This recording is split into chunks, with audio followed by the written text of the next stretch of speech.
വിശദമായ വാർത്തകളിലേക്ക്. തദ്ദേശ സ്വയംഭരണ സ്ഥാപനങ്ങളിലേക്ക് തെരഞ്ഞെടുക്കപ്പെട്ട അംഗങ്ങൾ 21-ന് സത്യപ്രതിജ്ഞ ചെയ്ത് അധികാരമേൽക്കും. അധ്യക്ഷ, ചെയർമാൻ തെരഞ്ഞെടുപ്പുകൾ 26-നും പ്രസിഡന്റ്, വൈസ് പ്രസിഡന്റ് തെരഞ്ഞെടുപ്പുകൾ 27-നും നടക്കും. സംസ്ഥാന തെരഞ്ഞെടുപ്പ് കമ്മീഷൻ പുറപ്പെടുവിച്ചിരിക്കുന്ന മാർഗനിർദ്ദേശപ്രകാരമാണ് നടപടികൾ.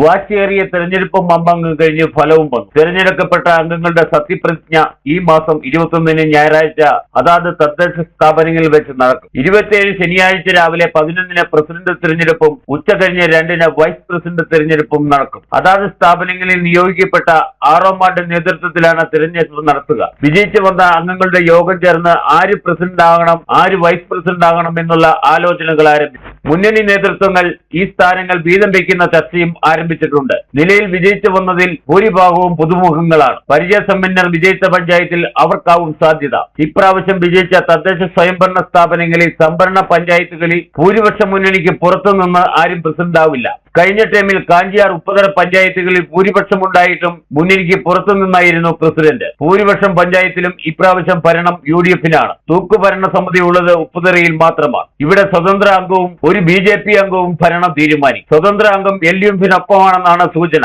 BJP അംഗം വോട്ടെടുപ്പിൽ നിന്ന് വിട്ടുനിൽക്കാനാണ് സാധ്യത. അതിനാൽ ഉപ്പുതറ പഞ്ചായത്ത് LDF വഹിക്കാനാണ് സാധ്യത കൽപ്പിക്കുന്നത്. Idukki vision news, Upputhara.